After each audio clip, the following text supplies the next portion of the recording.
Protect your DNA. BioPQQ can promote formation of new mitochondria. Infowarsstore.com.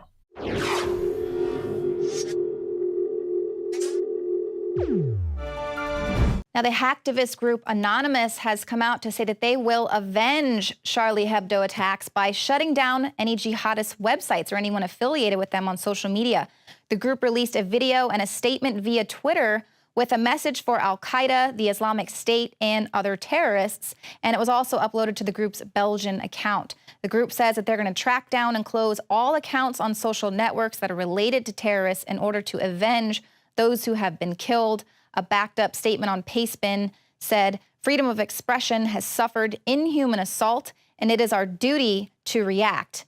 Now, there's also an opcharliehebdo.com that we found earlier today, and it's actually a countdown clock on this website. So it's giving like a day, sort of a countdown. But the official Op Charlie Hebdo is saying that they're not responsible for that. They're saying it's a fake. It might be a scam. Avoid it. So if you click there, you'll see it's kind of this countdown clock. They're saying they're not responsible for that.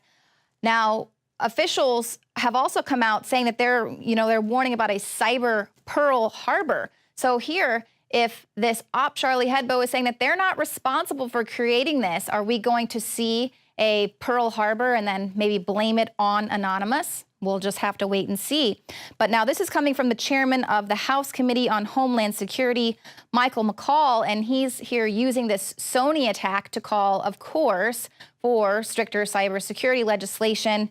This is, of course, despite the fact that cybersecurity experts refute the claim that North Korea had anything to do with it. They still say it was more likely an inside job. But of course, our government is going to just continue to say that we need tighter restrictions on the internet.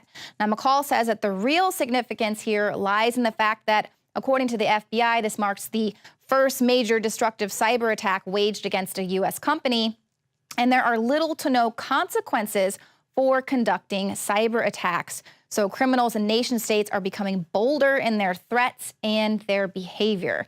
So, of course, what would be the answer here? More laws, more legislation, not doing anything to actually protect our critical infrastructure. Now, Snowden kind of alluded to this as well. He was being interviewed for an upcoming, I believe, a PBS documentary, and he said that the United States' efforts to dominate cyberspace may be misguided and are ultimately damaging to the country's national security. They're playing the wrong role, basically. The NSA is actually standing for the National Surveillance Agency rather than the National Security Agency.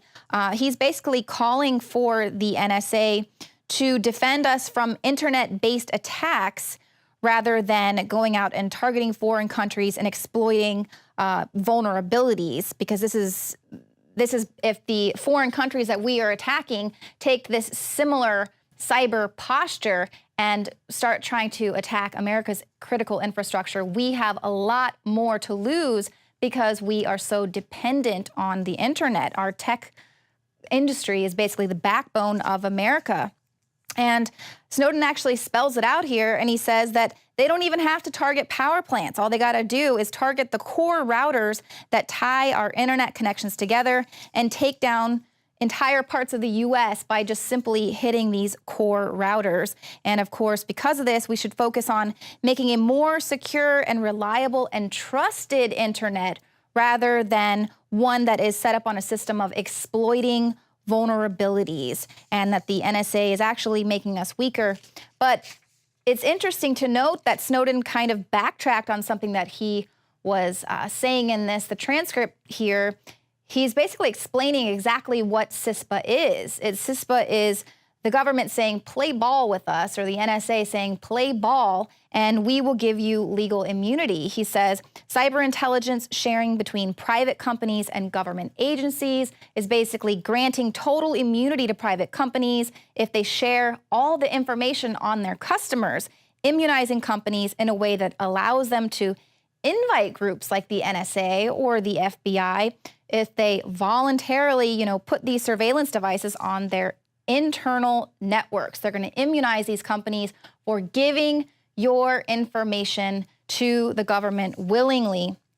But then Snowden sort of backs it up and says, oh, I think that's a little bit too complicated for the American people to understand. So I don't understand where Snowden's going with this. He's basically saying that the NSA is bad, but then he's saying that we need tighter restrictions here, tighter regulations, basically saying we need a government that's not a gang-style form of governance. Every year we make resolutions to lose weight and get in shape. And the truth is, it's hard, even with diet and exercise, because of toxic food and our environment that is stressing our bodies more than ever before. Working with experts in nutrition and biochemistry, I found that super high-quality nutraceuticals, in addition to my diet and exercise, were the answers that synergistically worked. I could see the drastic changes every day with the amount of weight I've lost, my increased stamina, and more of a twinkle in my eye. That's why we are now so excited to launch the Infowars Life Resolution Pack, combining 3 essential formulations: oxygen-based cleanser Oxy Powder, the Secret 12 bioavailable vitamin B12, and your choice of super female or super male vitality. Now all available at a discounted price to you and your family to bring in the new year and make 2015 a true success. That's InfoWarsLife.com or 888-253-3139. 2015 is the year to do it, and it all starts at InfoWarsLife.com.